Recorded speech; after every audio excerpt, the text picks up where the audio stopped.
오늘 이 저녁에도 같이 예배하는 모든 성도들마다 하나님의 큰 은총과 사랑과 평강이 모든 성도 위에 함께하기를 주의 이름으로 축원합니다. 요셉이 감옥 속에 갇혔습니다. 그런데 감옥 속에 갇혀 있을 때 요셉과 함께 감옥에 들어온 이가 있는데 바로 술 맡은 자와 떡 굽는 자였어요.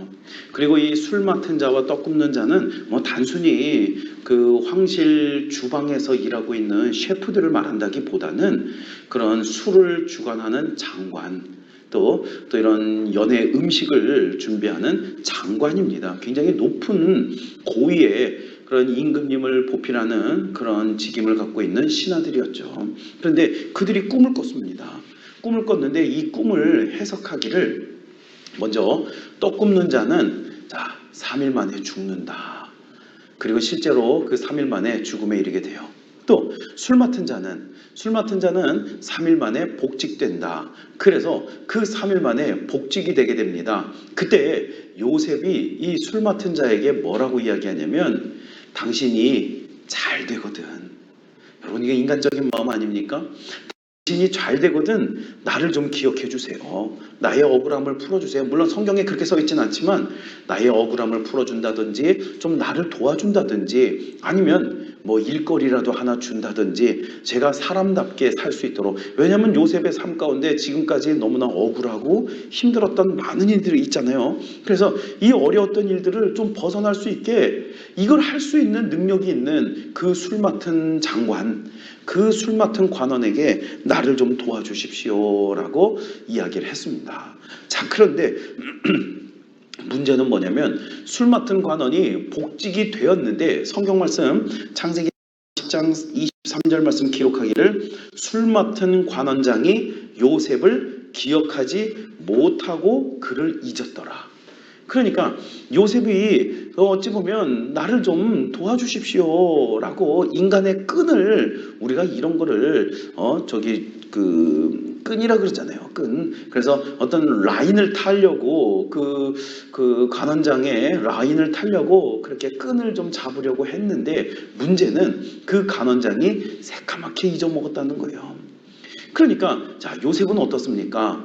요셉은 이래도 안 되고 저래도 안 되고 열심히 해봐도 안 되고 또 정말 이게 정직하게 살아보려고 했는데도 안 되고 이제 결국 사람의 끈을 이용해서 이 사람 꿈풀이 해줬잖아요. 그리고 이 사람이 잘 돼서 복직이 됐잖아요.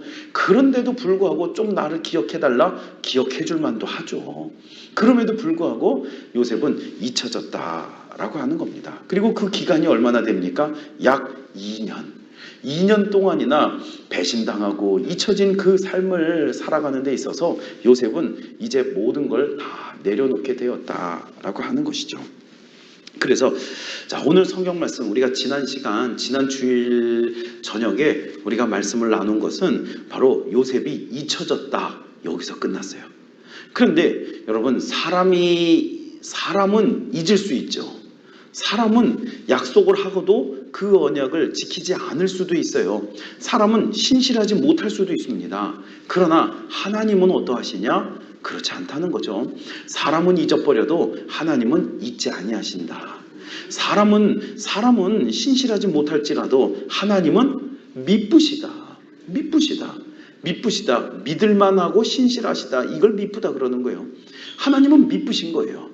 하나님은 오늘 우리의 삶을 여전히 기억하고 계시고 여전히 우리의 형편, 우리의 환경을 주께서는 알고 계신다라고 하는 겁니다. 그러니 만일 오늘 우리가 요셉과 같은 고난의 시간이 있다면, 요셉과 같이 우리의 상황, 우리의 형편, 이 모든 것들을 주께서 몰라주시는 그런 어려운 상황이 우리 가운데 있다고 여겨진다면 여러분, 요셉의 말씀을 읽으며 용기 얻기를 주의 이름으로 축원합니다. 하나님 잊지 않으셔요. 하나님은 손해가 나게 하지도 않으세요. 하나님은 오늘 우리를 반드시 기억하시고 다시금 세워주십니다. 여러분, 그 사슴의 두 발을 반석 위에 놓으신다. 여러분, 그런 말씀 기억하시나요? 시편의 말씀인데 이 사슴의 두 발을 높이 드신다. 무슨 뜻입니까? 그 명예를 회복하게 하신다는 거예요. 때때로 이 사람과 사람 사이에 이런 다툼이나 오해가 생기면요, 이 명예가 굉장히 무너지는 경우, 우린 그런 경우 많이 보게 돼요. 특별히 우리 사람들이요, 그런 게 있더라고요. 사람이 내가 돈 없는 거는 참아도 명예를 짓밟는 걸 못 참는 경우가 굉장히 많아요. 특별히 목회자도 마찬가지입니다. 목회자들이, 여러분, 목사들이 어찌 보면 돈 보고 그 일하는 직임은 아니에요. 돈 때문에 일하고 돈 때문에, 그래서 물질로 인해서 목회자를 오해하게 될 때에 그때 목회자들은 굉장히 절망을 하게 되고, 그리고 이 물질 문제로 인해서 그걸로 넘어지는 경우에 목회자들이 잘 일어서지 못하는 많은 경우를 보게 됩니다. 왜냐하면 돈이 문제가 아니었기 때문이죠. 물질로 넘어진 게 아니라 그 물질을 통하여 손상된 그 명예로 넘어지는 거예요. 그래서 이 돈이 문제가 아니라 이 명예가 문제인데, 요셉 같은 경우 어떻습니까? 그의 명예가 완전히 무너졌어요. 나는 잘못한 게 없는데 그냥 형제들에게서 가장 사랑받는 아들의 지위에서 어떻게 됐어요? 미움받고 구덩이에 던져지고 팔려가는 그런 존재로 그 명예가 실추되잖아요. 또 보디발의 집에 팔려가서는 어떻습니까? 가정 총무를 맡으면서 가장 인정받는 그런 명예가 있는, 여러분, 노예들도 자기 명예가 있어요. 노예도 명예가 있는 거예요. 그런데 그 노예 가운데에도 자기 자신을 알아주던 그 주인에게 충성한 것밖에 없는데 결국 그것도 그 보디발의 아내에 의해서 결국 무너지잖아요. 그 명예가 완전히 무너집니다. 그러니까 요셉은요, 단순히 채색 옷을 입어서가 아니라, 채색 옷을 잃어버려서가 아니라, 그 어떤 먹고 사는 문제에 어려움이 와서가 아니라 그 명예가 무너졌을 때 요셉은 낭망합니다. 마찬가지로 그 술 맡은 관원에게 나를 기억해 주소서, 내가 당신의 꿈풀이 해줬잖아. 하지만 그 꿈풀이를 해주었던 그 지혜의 명예가 다 무너졌죠. 왜냐하면 잊어버렸기 때문이에요. 그런데 하나님께서 사슴의 두 발을 높이 두신다. 무슨 얘기입니까? 여러분, 사슴도요, 그 사슴의 뿔, 사슴은 명예로운 짐승이에요. 성경에서 이야기하는 사슴은 아주 명예롭습니다. 여러분, 사슴이 뭐 힘이 있나요? 사슴의 이빨이 강한가요? 사슴의 발톱이 뭐 독수리같이 강한가요? 사슴이 뭐 아주 헐헐 날아오르나요? 아니에요. 사슴은 어찌 보면 약하지만 그 사슴에게는 뿔이 있어. 그리고 이 뿔은 사슴의 명예를 상징하고, 사슴은요, 그 멋진 모습을 가지고 있습니다. 하나님이 그렇게 창조해 주셨어요. 그래서 사슴의 그 두 발이 반석 위에 서 있는 저 멋진 바위 위에 사슴이 뿔이 쫙 세워져 갖고 사슴이 있다고 보십시오. 아마 다들 멋있다고 감탄을 할 거예요. 그런데 오늘 우리가 완전히 무너져 내렸다면 하나님께서는 사슴을 다시 반석 위에 세우듯 우리를 다시 높이신다라고 하는 것이죠. 오늘 우리가 이 땅 위에 살아가면서 열심히 살아갔는데 내 명예를 아무도 인정해주지 않는다라고 여겨지는 그런 환경, 요셉처럼 마주할 수 있습니다. 그러나 오늘 성경 말씀은 무엇을 얘기하느냐? 사람은 잊어버려도 하나님은 잊지 않는다. 사람은 그 명예를 짓밟을지라도 하나님은 명예를 다시금 세우신다. 하나님께서는 오늘 우리를 존귀히 다시 회복시키신다라고 하는 사실이에요. 그래서 오늘 하나님께서 요셉을 어떻게 회복시키시는지 그 말씀 우리가 함께 나누도록 하겠습니다. 여러분, 40장의 그 끝이 요셉이 잊혀졌다. 그러면 41장의 시작은 뭡니까? 바로는 파라오 임금을 말하는 거예요. 파라오 임금이 꿈을 꾸는 것으로 시작됩니다. 벌써 여러분, 꿈이 여러 번 나오죠. 그 요셉이 꾼 꿈도 있고, 또 그 감옥 속에서 떡 굽는 자, 그 술 맡은 자가 꾼 꿈도 있고, 또 이번에는 바로가 꿈을 꿨어요. 여러분, 바로가 꿈을 몇 번 꿨을까요? 4번? 이게 손가락 2개 더 펴야 되나 했는데 2번. 바로가 꿈을 2번 꿔요. 그러니까 지금 요 창세기 요 뒷부분에 꿈 얘기가 여러 개 나오다 보니까 이것도 헷갈리고 저것도 헷갈리고 막 그래요. 그런데 여러분, 바로 우리 그런 거 헷갈려도 괜찮아요. 헷갈려도 괜찮아. 떡상이 3개였냐 4개였냐 헷갈려도 괜찮아. 그런데 그 의미만큼은 확실한 거예요. 의미. 그 의미. 자, 바로가 꿈을 두 번 꾸는데 이 바로의 꿈이 헷갈리니까 제가 간단히 요약해서 말씀을 드릴게요. 자, 바로가 첫 번째 꿈을 꿔요. 첫 번째 꿈은 무슨 꿈일까요? 소꿈. 혹시 여러분 뱀 꿈이 좋은 꿈인가요? 안 좋은 꿈이요? 용 꿈은? 용 꿈. 용 꿈은 좋다고 해요? 돼지 꿈은? 아, 돼지 꿈은 좋은 꿈이요? 여러분 꿈속에서 저를 많이 보시길 축복합니다. 우리 고종 권사님 이렇게 하셨어. 돼지 꿈 좋다 그러잖아요. 그러면 개꿈은? 개꿈. 개꿈은 그냥 개꿈이요? 아, 근데 여러분 이스라엘 사람들은 개꿈 꾸면 또 좋다 그랬는데요. 돼지 꿈을 그렇게 싫어한대요. 왜냐면 이스라엘 사람들 여러분 돼지 먹어요, 안 먹어요? 안 먹어요. 돼지는 아주 혐오하는 짐승이고 아주 그냥 뭐 그런 걸 저주받은 거 가지고 돼지는 저주받아라 이래갖고 돼지. 그러니까 여러분 꿈은요 하나님이 우리 마음에 심어주는 게 좋은 꿈이고 하나님 없는 나의 욕심으로 꾸는 꿈이 이게 나쁜 꿈이에요. 돼지 꿈이 무조건 좋고 개 꿈은 무조건 나쁘고 여러분 그것도 아닌 것 같아요. 그냥 자꾸 그런 거에 너무 현혹되지 마세요. 근데 꿈이 있잖아요. 하나님이 우리에게 말씀하시는 꿈들이 분명히 있어요. 성경 말씀에도 지금 이 바로가 꿈을 두 번 꾸는데 두 번 꿈 얘기가요. 제가 결론부터 말씀드리면 두 번이 사실은 꿈의 내용만 다르지 둘 다 똑같은 꿈이에요. 내용만 다르지 똑같아요. 그러면 왜 똑같은 꿈을 두 번이나 꾸게 하실까요? 하나님이. 바로 그 안에 메시지가 있는 거예요. 하나님의 뜻이 담겨져 있는 걸 확신하게 하기 위해서 그래서 하나님께서는 똑같은 꿈을 두 번 꾸게 하시는 거예요. 물론 꿈 내용은 달라. 첫 번째 꿈은 소꿈이에요. 두 번째 꿈은 이삭꿈. 이삭꿈.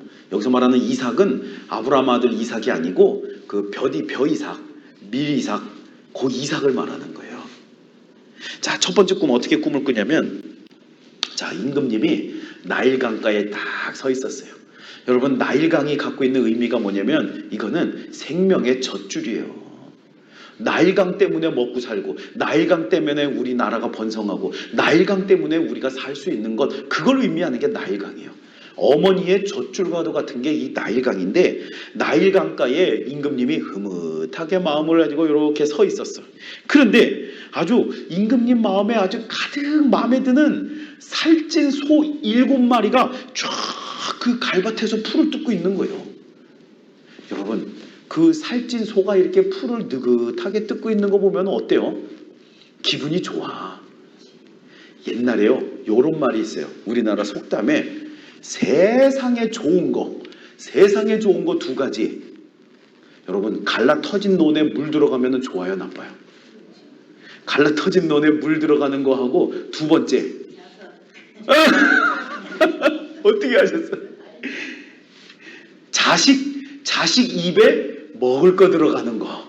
아이고 우리나라가 하도 굶어 죽고 살아갖고 정말 너무너무 어렵게 살아갖고 그런데 요즘엔요 자식 입에 먹을 거 들어가면 부모가 화가 난대. 살 좀 빼라 이놈아. 살 빼라 이놈아. 왜 맨날 그렇게 불량식품만 그렇게 먹냐. 근데 이제 어쨌거나 옛날에 제일 기분 좋은 거 두 개. 갈라진 논에 물 들어가는 거고 자식 입에 먹을 거 들어가는 거. 근데 바로 임금에게 있어서 가장 좋은 게 뭔지 아세요? 저 생명의 젖줄 나일강가에 거기에 있는 이 갈대가 있는 갈밭에 풀이 잔뜩 있고 그 풀밭에서 살찌고 아름다운 소가 그 풀을 떠먹고 있는 거. 너무너무 아름다운 꿈이었어요. 바로의 마음이 너무너무 좋았어요. 그런데 그 꿈이 어떻게 바뀌는지 압니까? 갑자기 흉하고 파리한 거, 그러니까 삐쩍 마른 소예요. 제가 우리 한국에 있는 소들은요 대체적으로 뭐 사료 먹이고 뭐 이렇게 통통하게 살 많이 잘 찌워 놓거든요. 그래야 이제 소가 1등급 한우가 돼갖고 그래도 소 한 마리 잘 키우면 1,000만 원 나와. 그런데 제가 그 과거에 인도에 선교지를 방문한 적이 있었어요. 근데 인도 선교지 갔더니 진짜 그 나라는 고속도로에도 소가 두루 너 있고 그러면 차가 피해 가야 돼. 길가에 소가 이렇게 지나가는데 보니까 소 눈에다가 시커멓게 제가 어렸을 때 봤던 그 키메라, 여러분 키메라 아세요? 키메라라고 눈 시커멓게 화장한 여자 있어. 눈에다가 키메라 화장을 해놓은 거예요. 그리고 소가 문신을 했는지 어쨌는지 소 눈이 새카매. 그냥 봐도 뭐가 영험해 보여. 그러니까 사람들이 힌두교 그 인도 사람들이 소를 믿나 봐요. 그리고 소가 가면서 똥을 뿌지직 싸도 그래도 사람들이 뭐라고 하지도 않고 그 똥 사람이 치우더만. 그래서 소가 다녀. 근데 너무 신기한 게 뭐냐면 소가요 전부 다 삐짝 말랐는데 글쎄 제 눈에는 이뻐 보이지가 않아. 그 소가 삐쩍 마른 소가 눈을 시커멓게 화장을 해놓고 그리고는 목에다가 뭘 많이 걸었어. 이런 꽃다발 같은 걸 뭘 많이 걸었어. 그리고는 신령한 소래요. 근데 그걸 보는데 왜 이렇게 섬뜩해요? 죄송합니다. 진짜 무슨 귀신 보는 것 같아요. 섬뜩해. 여로보암의 여로보암의 송아지 그 송아지 우상 있잖아요. 여로보암 북이스라엘 여로보암의 송아지 우상 보는 것 같더라고. 섬뜩했어요. 삐짝 말라서 바리하게 무서워. 아마 바로가 본 소가 그럴 거예요. 7마리 이쁜 소가 이렇게 풀을 뜯고 있는데 거기에 파리하게 바짝 마른 아주 섬뜩한 소 7마리가 그곳에 와서 그 아름다운 살찐 소를 물어 뜯어 먹는 거예요. 그리고는 그 살찐 소를 뜯어 먹었으면 그 삐짝 마른 소가 살이 붙어야 될 거 아니에요. 근데도 그걸 다 뜯어 먹었는데도 불구하고 그 소들은 파리하게 섬뜩하게 배짝 말라 있어. 그러니까 처음에는 너무너무 좋았는데 바로가 꿈을 다 꾸고 나니까 어때요? 마음이 찝찝해. 아주 찝찝해요. 여러분 꿈 꾸고 나서 찝찝한 적 있어요? 저 고등학교 때 있잖아요.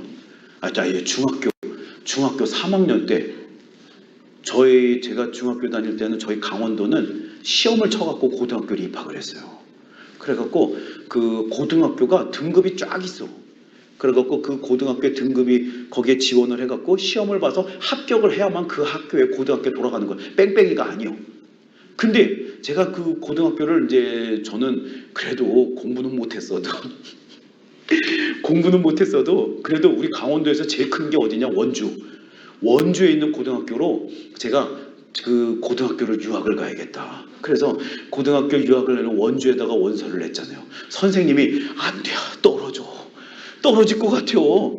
그리고 실제로 저희 횡성에 저희 아버지가 그러더라고. 일하나 그냥 횡성에 있는 고등학교 가.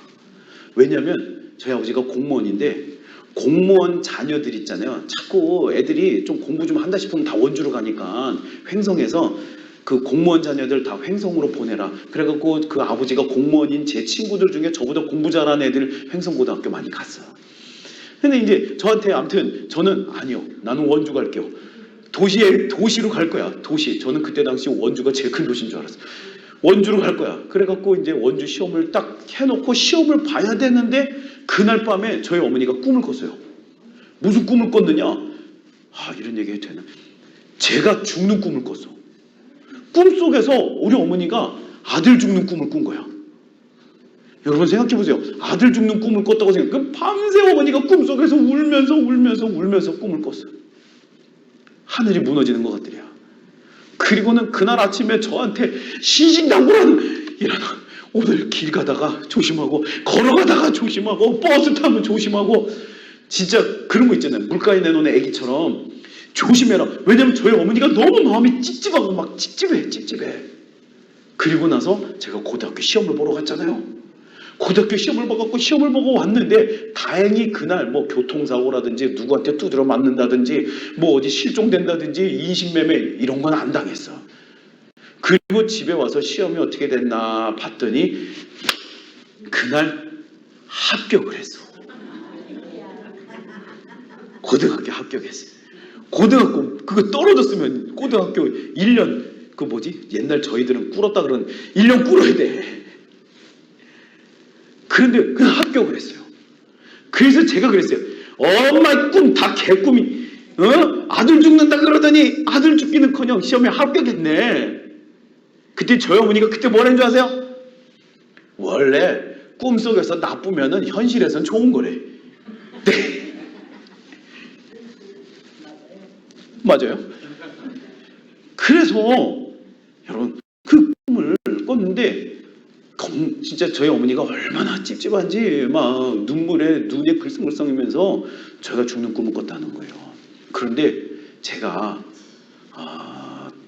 저도 사실 제가 저희 가족들한테 이런 얘기를 한 적 없지만 너무 무서워갖고 저도 사실 저희 큰애가 죽는 꿈을 꿨어. 한 10년 된 것 같아요. 한 10년. 저희 큰애가 이렇게 길가에 가다가 어느 날 그 소식이 들리는데 큰애가 이렇게 잘못됐다는 소식이 들리는 거예요. 꿈속에서.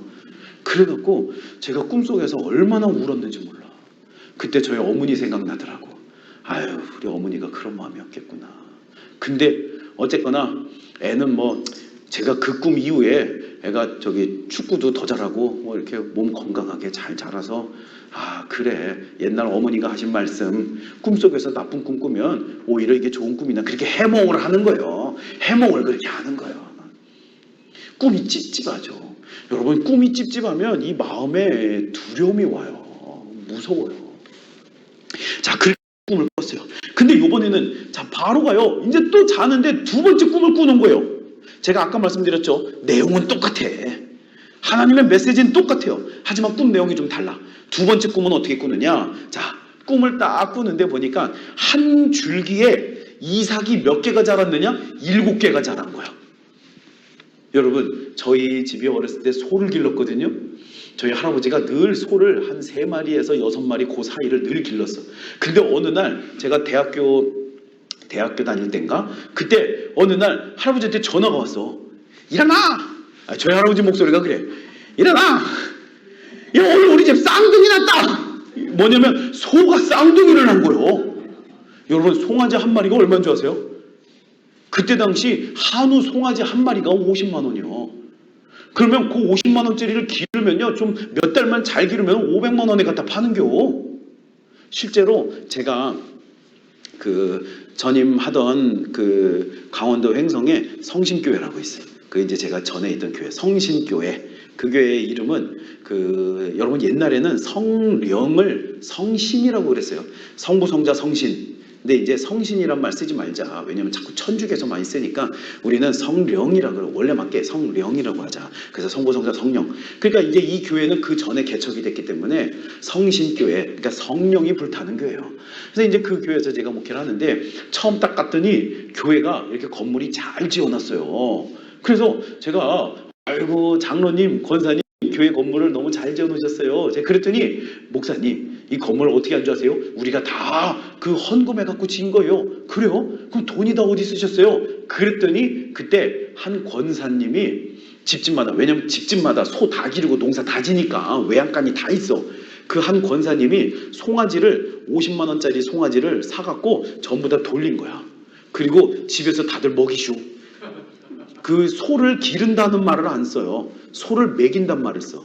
소먹이, 소먹여. 그래서 다들 집에서 먹이쇼. 그래갖고 집에서 뭐 어렵긴 뭐 어려워. 그냥 또 밭에 자라는 거 그냥 꼴 배다가 그냥 먹이면, 그 시대는 그랬어요. 꼴 갖다가 먹이면 되지. 뭐 사료 살 필요가 없어요. 그냥 농사 짓고 나오면 지푸라기 갖다 먹이면 돼. 콩깍지. 여러분 소들이 콩깍지 얼마나 잘 먹는지 아세요? 콩깍지 그냥 말려놨다가 끓여서 먹이면 돼. 그 옥수수 떼공 있잖아요. 옥시기 떼공. 옥수수 자라면은 그 옥수수 요거 따고 남은 대공 남잖아요. 요 대공 뭐예요? 수수깡 만들어? 옥수수 대공 다 가지고 와갖고 다 썰어갖고 그걸로 소죽 먹이는겨. 그거 소죽이요. 그러니까 돈 한 푼도 안 들어요. 그냥 있는 거 가지고 소 먹이면 돼. 그렇게 소를 여러분 2년 내지 3년만 먹이면 돼. 2년 동안 소 먹여갖고 한 마리 50만 원에 사갖고 그걸 500만 원으로 불려서 전교인이 다 헌금해갖고 그래서 건축을 했고 그 건축을 해서 건축하고 나서 교회에 헌금이 남았어. 그 교회가 그런 교회예요. 제가 이제 그 교회에서 목회를 했었는데 참 영광이죠. 그래서 이제 그렇게 소를 길렀는데 저희 할아버지가 어느 날 너무 신나서 하신 얘기가 소가 쌍둥이를 낳았다는 거예요.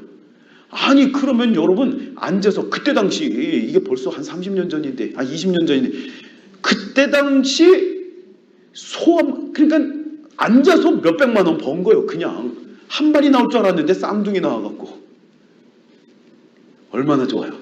똑같아요. 바로가 꿈을 꿨는데 이 줄기가 하나가 나왔는데 그 줄기에 이삭이 원래 하나가 나와야 돼. 근데 이삭이 7개나 나온 거예요. 얼마나 좋아. 너무너무 좋아요. 그래서 충실하고 좋은 7 이삭이 나와서 잘 자라는 꿈을 꿔요.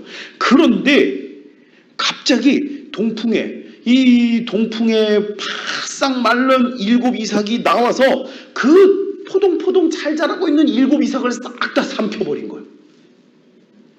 근데 아니 이 빼짝 마른 이삭이 통통한 이삭을 삼켜버렸으면 그러면 네가 통통한 이삭이 되든가. 그것도 아니요. 그대로 바짝 말라 있어요. 아무런 변화가 없어요. 자, 이런 아주 찝찝한 꿈을 꾼 거예요. 처음에는 좋은 것 같은데 나쁜 아주 찝찝한 꿈을 꾸게 되었다라고 하는 것이죠. 이때 여러분 요셉이 자, 이 꿈을 해석합니다. 꿈을 어떻게 해석하느냐? 요셉을 불러옵니다. 그리고는 요셉이 꿈을 해석하기를 요셉이 제일 먼저 뭐라고 이야기하냐면 꿈을 해석하는 것은 내가 아니라 누구예요? 하나님이시다. 여러분 요셉이요 이것저것 의지 다 해봤지만 돼요 안 돼요? 안 돼요. 정말 결정적으로 술 맡은 자에게 나를 좀 부탁을 했지만 그것도 다 잊어버려. 안 돼요. 요셉은 이미 하나님 말고는 남는 게 아무것도 없어요. 요셉의 인생이 어디까지 그 바닥이 내려가느냐, 내 모든 걸 다 꺼내놓고 다 내려놓을 때까지 요셉의 인생이 나가는 거예요. 그 마지막 바닥에서 요셉이 무엇을 봅니까? 내가 의지할 것 하나님뿐이다. 여러분 하나님께서요 때때로 오늘 우리에게 시험을 주시는데 이 시험이 끝나질 않을 때 있잖아요. 이 시험이 끝나질 않아. 도대체 하나님은 나에게 왜 이러실까? 그러면 우리는 먼저 무엇을 점검해야 되냐면 내가 아직까지 내려놓지 못한, 내가 아직까지 비우지 못한, 내 안에 부서지지 않는 것, 우리는 그걸 먼저 점검을 해봐야 돼요. 내가 뭐를 비우지 못했지? 내가 뭘 집착하고 있지? 내가 만일 집착하고 있는 음란, 내가 만일 집착하고 있는 물질, 또 어떤 경우에는 자녀가 될 수도 있고요. 내가 집착하고 있는 무엇인가를 내가 놓지 못하고 있을 때 그때 하나님께서는 더욱더 그 마지막 바닥을 경험하게 하신다고요. 요셉이 잊혀졌을 때 얼마나 속상했겠어요. 그러나 요셉이 모든 걸 내려놓았을 때 그때 바로를 통하여 요셉을 부르게 되고 그 꿈을 해석해봐라. 요셉은 이제 완전히 깨달아요. 이제 요셉은 흔들리지 않아요. 더 이상 요셉은 무너지지 않아요. 사실 무너질 데가 없는 게 맞아요. 요셉은 이 모든 것은 하나님이시다. 그래서 꿈을 뭐라고 해석하느냐? 자, 이 꿈은 내용만 다르지 똑같은 꿈입니다. 똑같은 꿈이에요. 앞으로 애굽 땅에 7년의 풍년이 올 것이다. 살찐 소는 뭐예요? 풍년. 그 살찐 이삭 7개는 7년의 풍년이요. 풍년이 올 것이다. 근데 바짝 마른 소, 바짝 마른 이삭, 이거 7년 동안 흉년이 있을 것이다. 대기근이 올 것이다. 그리고 이 흉년이 얼마나 아주 강한 흉년, 강한 기근이 오게 되느냐? 그 이전에 7년 동안 큰 풍년이 있었던 것조차 다 잊어버릴 정도로 변화가 없어. 살찐 소가 삐쩍 마른 소가 살찐 소를 잡아먹었어도 그랬어도 변화가 없어. 그 이전에 풍년이 있었다는 사실조차 기억 못할 정도로 그렇게 아주 강한 풍년이 오게 될 것이다. 그러면 왜 2번이나 꿈을 거듭해서 꾸게 되느냐? 그것은 하나님이 이 일을 확정하셨고 하나님이 이 일을 행하실 것이라는 확신을 주기 위함이다 라고 하는 것이죠. 그래서 요셉이 7년의 풍년이 있고 7년의 흉년이 있을 것이다. 그랬더니 나중에 결과를 보니까 어때요? 과연 7년 동안 정말 큰 풍년이 있습니다. 그 풍년이 있는 동안에 여러분 창고에서 원래 창고에서 인심 나는 거 아니에요. 7년 동안 그들은 대비하기 시작해요. 어떻게 대비하냐면 자, 명철 있고 지혜 있는 사람을 뽑아서 애굽 땅을 수확하고 관리할 수 있는 지도자들을 뽑아요. 그리고 관리 감독 시스템을 만듭니다. 그래서 7년 동안 매년 수확물의 5분의 1, 그러니까 20%를 매년 거두어서 그것을 저장을 하고 준비합니다. 그리고 곡물들을 다 비축을 해요. 그리고 다가올 대기근 7년을 대비해서 그들이 준비할 수 있었다라고 하는 것이죠. 그때 바로가 이 꿈을 해몽하는 그 요셉을 보면서 뭐라고 합니까? 이와 같이 하나님의 영에 감동된 사람을 우리가 어찌 찾을 수 있으리요.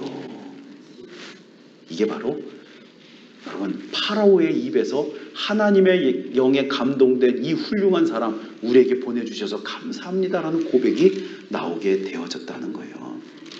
여러분 정말 요셉의 그 꿈이 애굽을 살리고 애굽만 살렸습니까?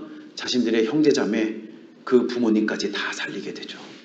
정말 이 요셉을 하나님께서 세우셨다라고 하는 거예요. 그럼 우리가 지금 이 요셉 바로의 꿈 그리고 그 꿈을 해석하는 이 요셉의 모습을 보면서 깨달아야 될 메시지가 무엇이냐? 우리가 성경 말씀을 읽고 아이고 그냥 말씀 옛날 얘기구나 그러면 안 되잖아요. 성경의 말씀은 그걸 우리의 삶에 적용할 줄 알아야 돼요. 그걸 히브리 사람들은 레마라 그래. 레마. 한번 저를 따라서 고백해 보시기 바랍니다. 레마. 네마 말고 레마. 왜냐하면 이 레마란 뜻이 뭐냐면 하나님의 말씀이 곧 나의 말씀입니다. 그 뜻이에요. 요셉에게 한 것이 곧 나에게 한 것입니다. 그거예요. 그럼 오늘 이 말씀에서 오늘 우리에게 주는 메시지는 뭐냐? 첫째, 우리는 하나님의 때를 기다릴 줄 알아야 돼요. 자, 그리스 사람들은 시간을 두 개로 나누잖아요. 자, 카이로스의 시간이 있고 크로노스의 시간이 있어요. 크로노스의 시간은 뭐예요? 1분, 1초, 1시간, 1년, 10년, 100년 이거 시간이 그냥 째깍째깍 그 시간의 흐름에 따라 흘러가는 건 누구에게나 똑같고 누구에게나 공평해요. 여러분 돈 많은 사람은 1시간이 틀려요? 아니요, 똑같아요. 돈 많은 사람은 100년 지나면 안 죽어? 돈 많은 사람도 100년 지나면 죽어요. 그러니까 모든 사람에게 동일한 게 크로노스의 시간이에요. 그러면 카이로스의 시간이라는 것도 있어요. 카이로스의 시간은 뭐냐? 쉽게 말하면 그 때를 말하는 거예요. 하나님께서 모세를 불러 세우시는 그때 80세 그때 모세의 인생은 1살부터 120살까지 살았지만 크로노스의 시간으로 보면 120세를 살았지만 모세를 카이로스의 시간으로 보면 어때요? 80세부터 120세까지 하나님의 손에 붙들려 홍해를 가르고 반석을 쳐서 물이 나오고 불기둥 구름기둥으로 인도했던 그 시간, 하나님의 손에 붙들린 그 시간이 진짜 시간이다. 이게 카이로스의 시간이에요. 하나님의 때, 이게 카이로스예요. 여러분 요셉이 지난 17년 동안 요셉이 얼마나 고생을 합니까? 그런데 17년이라는 고생한 시간이 중요한 게 아니라 바로를 통하여 그 요셉이 세워지게 되는 이게 하나님의 역사잖아요. 그 하나님의 때 그게 중요한 거예요. 그 바로를 통하여 하나님에게 세워지는 그때 이 하나님의 때를 우리는 찾아야 돼요. 그럼 하나님의 때는 누구에게 임합니까? 돈 많은 사람? 잘난 사람? 기도 많이 하는 사람? 헌금 많이 하는 사람? 여러분 그런 것도 아니에요. 하나님의 때는 모두에게 다 달라. 하지만 우리가 모두에게 다르지만 절대로 그 때를 보면서 실망할 필요는 없어요. 아 목사님 저는 나이가 벌써 80이 넘었는데요. 하나님의 때는요 80살 아니라 90살에 여러분 여호수아가 세워지는 나이가 90살이에요. 90세예요. 갈렙이 세워지는 나이가 85세예요. 하나님의 카이로스는 즉 이 요셉에게 임하는 카이로스는 30세인지 몰라도 모세에게 임하는 하나님의 카이로스는 때는 80세였고 여호수아에게는 90세였어요. 오늘 우리에게도 하나님의 시간이 있어요. 내가 주를 진짜 만나고 하나님을 인격적 하나님을 만나고 예수 그리스도로 말미암아 내가 구원받고 여러분 저는요 어느 날인가부터 우리 예수님은 영원하다. 왜 그 메시지가 이렇게 자꾸 눈물이 나지? 다른 건 또 괜찮거든요. 우리 예수님이 구원하십니다. 예수님이 도와주십니다. 예수님이 살려주십니다. 이건 괜찮아. 근데 우리 예수 그리스도의 나라 영원하도다. 왜 이거 여기에 왜 이렇게 눈물이 나지? 이게 어딨냐면 찬송가 24장에 있어. 제가 이 찬송을 부를 때마다 울었어요. 거룩한 주 다 경배하여라. 선하신 주께 다 찬양하라. 천사들도 다 경배하여라. 구세주의 수 영원하도다. 여러분 꼭 눈물이 나. 희한해, 이상해요. 왜냐면 저의 한계를 경험하기 때문이에요. 인간의 한계를 경험하고 저의 연약함을 경험하고 시간이 지나면서 영원하신 것 예수 그리스도밖에 없고 그 영원하신 주님의 나라를 의지할 수밖에 없는 저의 마음 가운데 모르겠어요. 우리 예수님 나라 영원하다. 여러분 그 얼마나 큰 소망이에요. 아니 나는 죽겠죠. 저는 어느 정도 시간 지나면 죽어버리겠죠. 그런데 예수 그리스도의 나라가 영원하기에 주와 연합된 저도 그 영생을 살게 될 거예요. 그 영원이 바로 카이로스의 때예요. 요셉은요 하나님의 때를 기다렸습니다. 제가 그런 생각해봐요. 혹시 여러분 만약에 술관원장이요 요셉을 까먹었잖아요. 근데 요셉을 안 까먹었으면 어떻게 됐을까? 요셉을 안 까먹고 3일 만에 복직해갖고 야, 이 사람 요거 용하다. 내가 데리고 와야겠다. 그리고는 기억해뒀다가 요셉을 데리고 왔어. 그러면 여러분 요셉의 인생이 어떻게 됐을까요?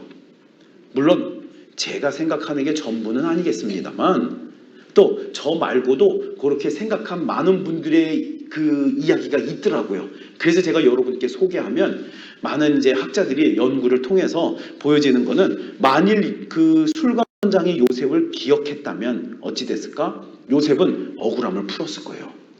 요셉은 자유를 얻었을 거예요. 그리고 요셉은 그토록 기다리고 바라던 가나안 땅 집으로 돌아가 아버지 품에서 양치기 했을 거예요. 고향집 안 돌아갔겠어요? 이 억울함을 풀고 노예의 신분에서 이제는 자유의 신분을 얻어서 어디 갔겠어요? 고향집 간다고요. 고향집. 가나안 땅에 들어가서 형들이 나를 팔았지. 가갖고 형들 멱살 잡고 그리고 가갖고 아버지 저 왔어요. 그럼 아버지가 채색 옷 입혀주고 이 요셉은요 채색 옷 입고 양치는 양치기 됐을 거예요.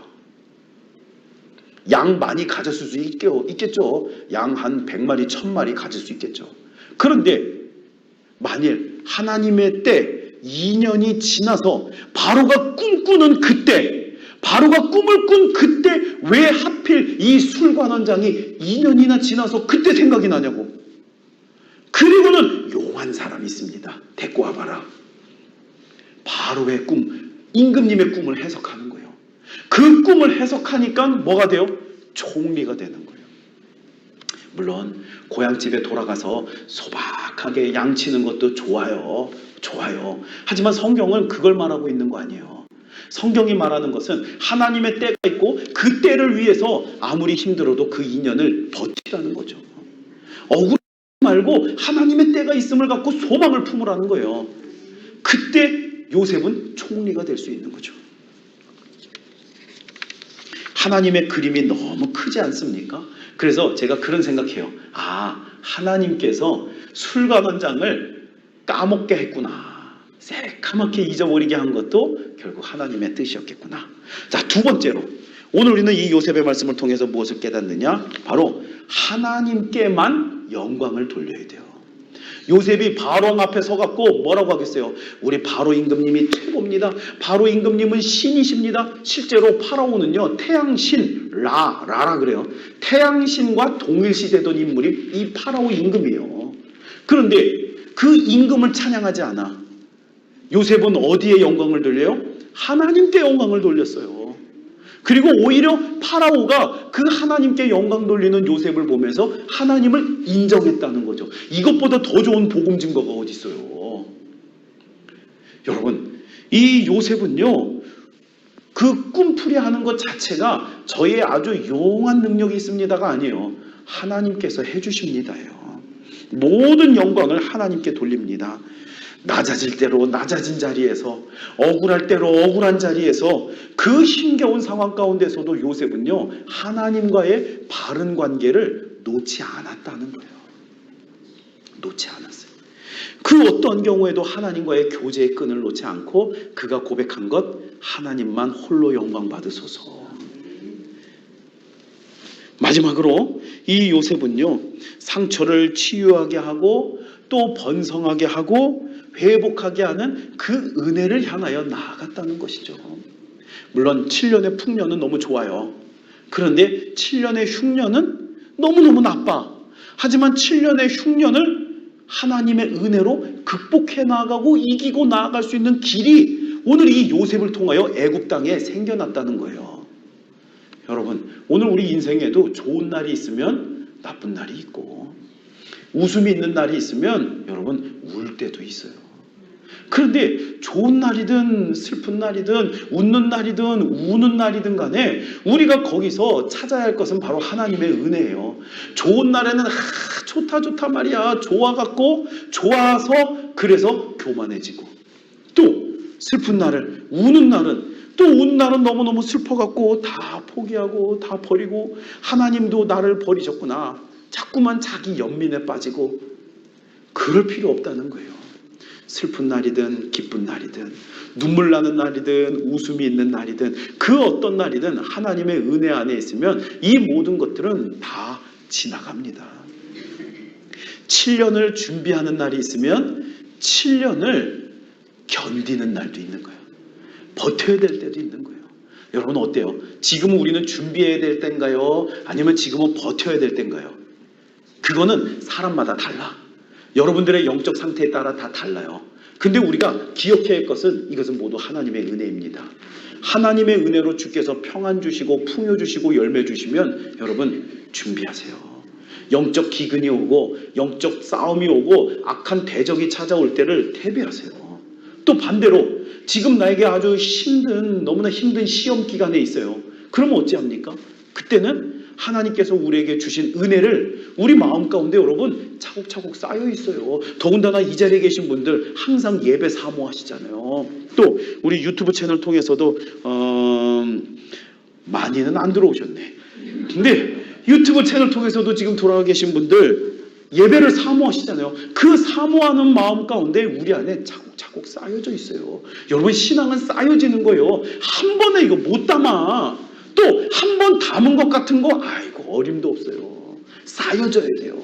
쌓여져야 돼. 그 쌓여진 열매가 있음을 기억하세요. 그리고는 버티는 거예요. 요셉이요, 이제 자녀를 낳게 돼요. 총리가 되게 되고, 그리고 이제 바로가 중매를 서져갖고 결국에 이제 결혼을 했는데, 자, 아들 2명을 낳았거든요. 첫째 아들 이름 므낫세. 므낫세 이름 뜻이 뭔지 아십니까? 하나님이 내 모든 고통과 내 아버지의 온 집안일을 잊어버리게 하셨다. 과거의 고통스러운 거 다 잊어버렸다. 큰아들 이름을 뭐라고 줬어요? 하나님이 고통스럽고 힘들었던 거 다 잊어버리게 하셨다. 여러분 이거예요. 이거. 우리의 믿음이 뭐예요? 과거에 얽매여 집착하는 인생 아니라 잊어야 할 것을 잊고 하나님의 은혜를 기억하는 것, 이게 믿음이죠. 또 둘째 아들 낳았어요. 둘째 아들 이름 에브라임. 어떻게 아셔?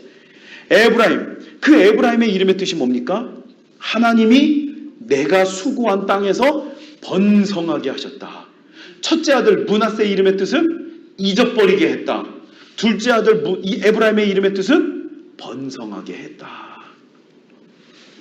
하나님께서요, 요셉에게 지나온 세월의 상처와 이 억울함을 므낫세로 잊어버리게 하시고, 또 그 고난의 땅, 그 힘겨웠던 삶, 이것을 고난을 축복으로 변화시키는 하나님의 번성의 자리. 여러분 오늘 우리도 그 시냇가에 심겨진 나무 돼야 돼요. 가시밭에서 헤매이지 말고, 사막 광야에서 방황하지 마시고, 오늘 우리를 옮겨가게 하시는 예수 그리스도의 은혜로 생명의 자리 시냇가로 우리는 옮겨가야 돼요. 내 힘 갖고 못 옮겨. 우리 주님이 옮겨주시는 거예요.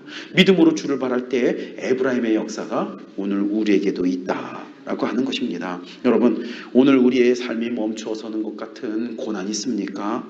누구도 나를 인정해주지 않는 그런 요셉에게 2년 동안의 잊혀진 시간, 여러분, 그런 고난의 시간, 명예의 실추, 경제적 위기, 여러분, 이런 어려움 지나고 계십니까? 낙심하지 마십시오.